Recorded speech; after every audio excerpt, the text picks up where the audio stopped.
Praise the lord. యేసుక్రీస్తు వారి నామంలో అందరికీ శుభములు తెలియజేస్తూ ఉన్నాను. ఈరోజు దేవుని మాట, కుటుంబ పునరుద్ధరణ. జ్ఞానము గల స్త్రీ తన ఇంటిని కట్టుకొనును అని వాక్యం చెప్తూ ఉంది. కుటుంబం కూలిపోవడం ఒక్క రోజులో జరిగేది కాదు కదా. చిన్న మాటలు, పరిష్కరించని సమస్యలు, కోపాలు, మాట్లాడకుండా ఉండే మౌనం నెమ్మదిగా గోడల బీటలు బారేలా చేస్తుంది. కానీ సత్యం ఏమిటంటే, దేవుడు కూలిన ఇళ్లను తిరిగి కట్టగలవాడు. జ్ఞానం అంటే పరిపూర్ణత కాదు, దేవుని దగ్గరకు తిరిగి రావడం. ప్రార్థన మొదలైన చోట పునరుద్ధరణ మొదలవుతుంది. క్షమ మొదలైన చోట సంబంధాలు బ్రతుకుతాయి. ఈరోజు కుటుంబానికి కావాల్సింది పెద్ద మాటలు కాదు, నమ్ర హృదయం.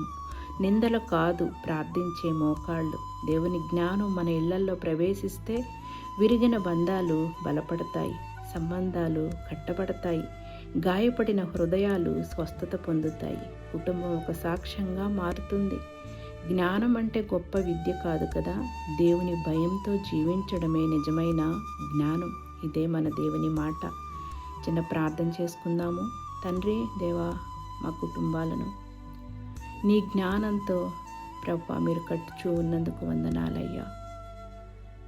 కూలిపోయిన కుటుంబాలను, విడిపోయిన కుటుంబాలను మళ్ళీ కట్టి తండ్రి, కోపం ఉన్న చోట శాంతిని, దూరం ఉన్న చోట సమీపాన్ని, గాయాలున్న చోట స్వస్థతను దయచేయండి తండ్రి. మా గృహాల్లో నీ సన్నిధి నిలిచి ఉండినట్లు మా కుటుంబాలను నీ చేతులకు అప్పగించుకుంటూ యేసు నామంలో ప్రార్థిస్తూ ఉన్నాము తండ్రి.